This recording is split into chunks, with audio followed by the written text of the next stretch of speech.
Hi there, tradies. What marketing should you be doing? Marketing is a big topic. I know this. What marketing do you do? And importantly, what marketing should you be doing? Because there's lots of options. Made a list, my little script here. There are lots of options for you to consider. There are lots of ads and agencies and other businesses telling you that their thing is the right thing or a good option. I see them all, of course, because I'm on Facebook. Here's what I can think of off the top of my head. SEO and Google My Business, Google AdWords, Facebook and social media marketing. So Facebook and Instagram ads, LinkedIn advertising, social media management, and I mean posting on your profiles on Facebook, Instagram, LinkedIn, video marketing, website, of course, photography and drone photography and video and time-lapse stuff, email marketing, signage and vehicle signage, wraps and uniforms for your people, getting reviews on Google and on Facebook. There's HiPages and OneFlare and MyBuilder and all the other lead generation sites. There are agencies that will build a website for you and sell you the leads, like HiPages, but just for you. You can drop leaflets, you can run ads in the local paper, or on the radio, or on TV, or on bus stops or billboards. You can do telemarketing. You can call people up. You can have people do telemarketing for you. I call this relationship marketing. It's perfectly valid. Don't laugh. You can do networking informally with kind of your network of people you know, and with organizations like BNI. Right? And then there's things like logo and design for you to think about, and there's copywriting for your ads and for your landing pages and your website and your post and content to be posted out there. Right? There's a lot of things to consider when it comes to marketing your trade business. I went down a little Facebook rabbit hole just then, scrolling, when I wrote this earlier, scrolling to see if I've missed anything. I'm sure I have. Feel free to let me know if you think of something I've missed. And not only is it a lot of things for you to consider, but each marketing agency or advertising agency or video agency or whatever, it's kind of spruiking their thing, reasonably enough. They'll tell you that their thing is kind of the best thing, the right choice, the most effective thing. I heard someone just the other day saying why builders ought to be on Facebook, because he was a Facebook, marketing business for builders. Just like saying when the only tool you have is a hammer, every problem looks like a nail. That's a bit of a similar effect. Now, I always think the tool is business coaching, so I'm just as guilty there as you are with yours, I'm sure. They might be expecting me to start dissing marketing people, but I'm not going to. Most of them, I think, are competent professionals selling a valid thing, a valid service, right? A specialist service usually that they specialize in. I'm friends with some of them and I refer people to some of them. Most of them are quite passionate in the kind of the defense or the explanation of their thing. And fair enough, I'm passionate about mine. A big part of mine is looking at the big picture. Before you go and look at specialists, looking at the big picture and making decisions about where you spend your time, where you spend your money, and what the right places to do that are, with the ones that are going to give you, of course, the best return, because that's why we do marketing. We want to get a return, right, in terms of leads and business. So that's what I'm going to help you do in this video. I'm going to help you try and get your head around where you should spend your marketing money or your marketing time. You're faced with all these options, aren't you? They all cost money, or they all cost time, or both. Your money and your time are both finite resources, aren't they? You haven't got endless supplies of both. You probably can't do all these things. You probably shouldn't do all these things unless you've grown significantly and you've got oodles of time and money. If you did try and do all of them, you'd spread yourself pretty thin, right? And I've made videos in the past about how if you put one scrape of Vegemite on 20 pieces of toast, you can't taste it. So don't do that. So which ones should you do? Which ones will give you the best return on your investment of money and time based on where you are in your business's growth journey? The answer, of course, is it depends. Of course it depends. Right? It depends on what trade you are. It depends on what part of the industry you're in. It depends on what kind of customers you want to attract and where those customers kind of hang out when they're thinking about buying stuff, where they seek trade and building businesses to do the jobs they want doing. So that's your first job, right? Your first homework. Figure out who you want to attract and why they'd want to work with you, because that's important too. Yes, it's part of my program, of course it is. I'll give you some broad brush guidance here, right, about where you should focus, where your main focus might be, right, or your first focus, depending on who you want. Let's start with maintenance trades. For you guys, the need kind of comes first, doesn't it? The property or the vehicle or whatever needs some work doing on it. The customer or the owner of that thing, the person responsible for that within that business, if it's a business or family or whatever, they know which trade is required. If the toilet's broken, you know it's a plumber. That's kind of where I'm heading with this. So Mr. Smith is in his house. He can jump on his phone, can't he? And he can search plumber and a location specifier, his suburb or whatever, and he can see a list of plumbers in the area. You can see the ads, you can see the ones on the map, the Google My Business, you can see the organic listings.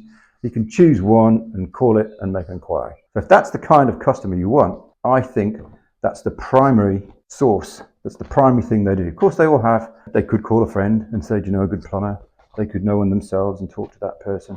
But the primary thing we do is exactly that. I even caught myself not that long ago searching for a handyman when I know one. I have one's number in my phone and I know him personally. I still found myself on Google having a quick flick looking for handymen. That's how bad we are, right? That's how habitual we are. So I call this Find Me Marketing because and it includes SEO, it includes Google AdWords, it includes the Google My Business I talked about, the map part. And you should do that if that's you, right? And agencies and digital marketing agencies will help you. Wait a minute though. If Mr. Smith there is a renter, he's probably not jumping on Google, is he? He's probably calling his property manager or his real estate agent and saying, hey, the toilet's broken, sort it out, because that's what happens. Right? So your property manager is going to use a different process. Find Me Marketing isn't going to be that helpful then.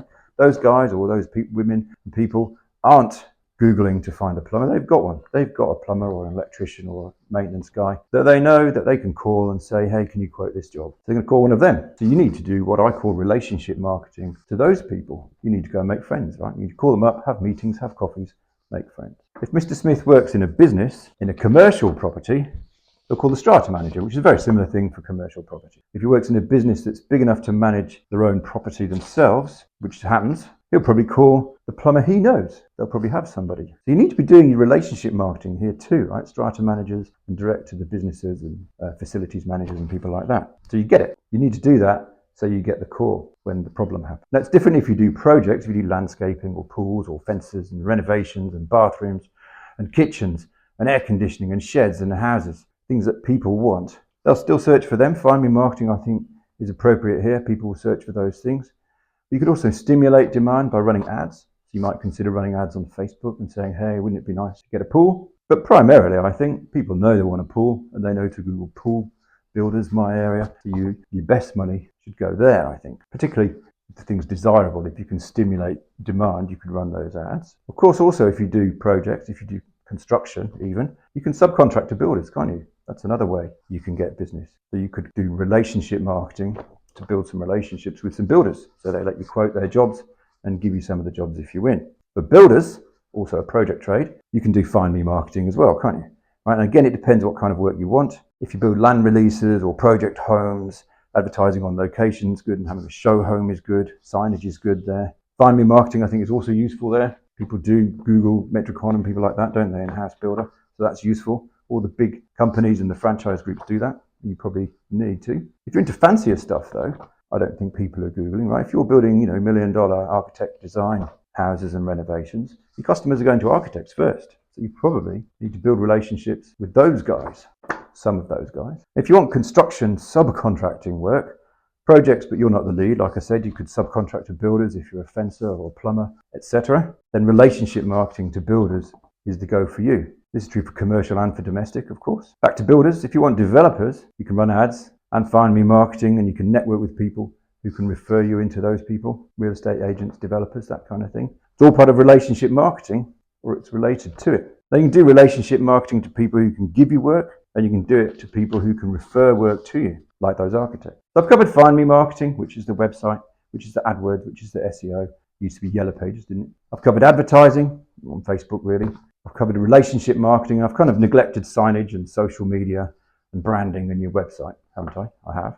They all count. They're all important, but they're not lead generation activities. They're support marketing activities, aren't they? People will see your sign or your vehicle and give you a call, but more likely they'll Google and see your ad and realize that they saw your sign or your vehicle and be more likely to click your ad. Right? So it's more of a support marketing.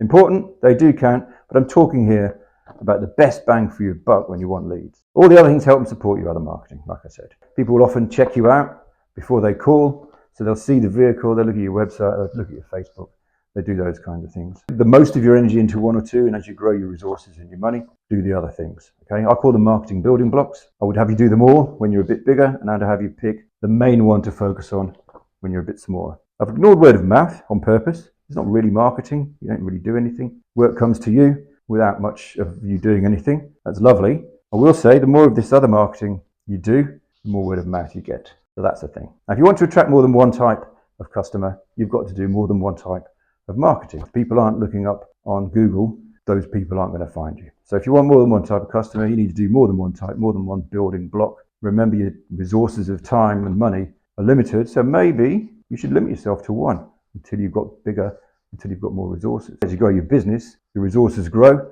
Your choices change, you can do more stuff. Now follow this process, the one I've described, to decide where to invest and commit yourself and go a bit hard. Marketing is a numbers game. Do your top priority first, add the others as your resources grow.